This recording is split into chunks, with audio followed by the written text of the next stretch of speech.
సరే నువ్వు పెద్దయ్యకి ఏమవుతావు? డాక్టర్.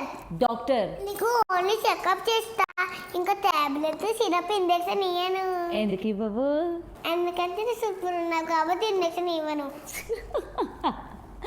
ఓ సూపర్ ఉంటే ఇంజెక్షన్ ఇవ్వరా? ఓకే సరే నువ్వు డాక్టర్ అవుతా అంటున్నావు, మరి యాక్టింగ్లోకి ఎందుకు వచ్చావు? పెద్దగా అవుతాను అక్క నేను డాక్టర్. ఓ అందాక చిన్నప్పుడు అంతా యాక్టింగ్ చేస్తావా? మరి పెద్దయ్యకి నీకు హీరోయిన్ ఛాన్స్ వస్తే చేస్తావా? హీరోయిన్ చేయను, వాళ్ళకి చెప్తా ఫ్రెండ్స్ నేను హీరోయిన్ చేయను, డాక్టర్ చేస్తా అని చెప్తా. నీ ఫేవరెట్ హీరో ఎవరు? బాలే బాబు. బాలయ్య బాబా. బాలయ్య బాబు పక్కన హీరోయిన్ గెటప్ వస్తే చేస్తావా? ఇప్పుడే చేయనన్నావు. డాక్టరు హీరోయిన్ రెండు చేస్తా. రెండు చేస్తావు. మరి బాలయ్య పక్కన నాకు కూడా హీరోయిన్ వస్తే ఇవ్వవా ఛాన్స్ ప్లీజ్? బాలే మామ నువ్వు రా, గౌతమి అక్కకి ఛాన్స్ ఇస్తావా? బాలే మామ గౌతమి అక్కకి. ఇంత క్యూట్గా అడిగితే ఎందుకు ఇవ్వకుండా ఉంటారు? ఇస్తారు ఖచ్చితంగా. సో నువ్వు హీరోయిన్గా చేయాలనుకుంటున్నావు. అయ్యో అనిల్ మామ కూడా క్యూట్గా చెప్పాలి. అనిల్ మామ కూడా క్యూట్గా చెప్పాలా? అనిల్ మామ గౌతమి అక్కకి నువ్వు మంచి ఛాన్స్ ఇవ్వాలి. ఇస్తారు. మరి ఇప్పుడు నాకు కల్పిస్తావా? అనిల్ మామకి, రోజక్కకి, నెక్స్ట్ మరి సుధీర్ అంకుల్కి. అంకులా? సుధీర్ ఫ్యాన్స్ ఫీల్ అవ్వరా అంకుల్ అంటే? సుధీర్ మెచ్చుకుంటారు. అంకుల్ అంటే మెచ్చుకుంటాడా సుధీర్ జోకులు వేస్తూ ఉంటాడా? సుధీర్ ఏం తింటాడు? అన్నకి కండలుంటాయి. కండలుంటాయా? జిమ్కి వెళ్తాడా? కొట్టాడు ఎప్పుడైనా? కొట్టలేదా? సెట్లు ఎవరినైనా కొట్టాడా? కండలుంటాయి కదా. ఇట్లా ఒక ఎక్సర్సైజ్ లాగా చేశాను. అంతేనా? ఓకే. సో సుధీర్ అంకుల్ మంచి ఎంజాయ్ ఉంటాడనమాట, మీ అందరితో బాగా మాట్లాడతాడా సుధీర్ అంకుల్? అనిల్ మమ్మీ షోకి హీరో గెటప్ వేసుకొచ్చారా? సరే కానీ నేను అప్పటి నుంచి అడుగుదా అనుకుంటున్నా, ఈ శారీ ఎక్కడ తీసుకున్నావు? ఎంత బాగుంది అసలు. నేను అక్క నేను ఇది ఎక్కడ తీసుకోలేదు. అదిగో అక్కడ బట్టలు కుట్టే వాళ్ళు ఉన్నారు కదా, వాళ్ళే ఇచ్చారు. బట్టలు కుట్టే వాళ్ళు ఇచ్చారా? నాకు 2 చీరలు ఇప్పిస్తావేంటి?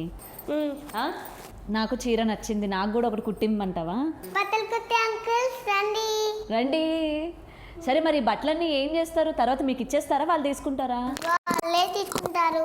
మళ్ళీ సార్ మేము తీసుకుంటాం అంటే ఓకే అంటారు. ఓకే అంటారా? నువ్వు అలా తీసుకున్నావా డ్రెస్సులు ఏమైనా? తీసుకున్నావు. ఇగో నది టిఫిన్ సెంటర్ స్కిప్ అయింది కదా, అప్పుడు ఇచ్చారు అది కూడా.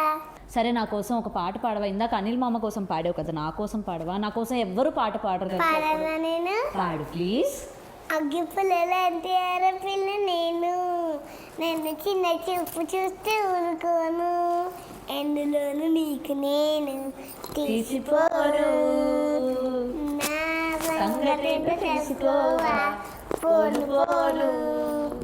అచ్చమైన పల్లరాని పిల్ల నేను, పచ్చి పెరగాలి పీచి పెరిగినాను, ఏడుకోని గిల్లి కజ్జా పెట్టుకోను, నిన్ను చూస్తే గిల్లకుందా ఉండలేదు.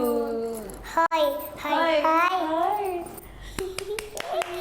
ఎంత టాలెంట్ ఉంది ఏరియానిలో, సో మచ్ టాలెంటెడ్ కదా. సో ఈ స్కిట్లన్నీ చేస్తున్నావు కదా, ఎలా గుర్తుంటుంది నీకు? ఆ డైలాగ్స్ ఎలా గుర్తుంటాయి? సార్ వాళ్ళకి నేర్పిస్తారు, అప్పుడు నేను గుర్తుంటాయి. మరి స్కూల్లో సబ్జెక్టులు కూడా అలాగే గుర్తుపెట్టుకుంటావా నువ్వు? అక్కడ మేడం వాళ్ళు బోర్డులో రాస్తారు, అప్పుడు నేను గుర్తుపెట్టుకుంటా.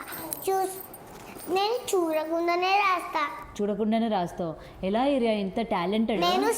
నేను చదువుకొని రాస్తా కాదు, నేను షోలో చెప్పుకొని రాస్తా. వింటూ రాసుకుంటావు అనమాట. ఓకే. సో నువ్వేంటంటే పెద్దయ్యాక డాక్టర్ అవ్వాలనుకుంటున్నావు. పర్వాలేదులే, నీకన్నా ఎవరు ఎక్కువ కాదు నాకు. So anyway thank you so much area.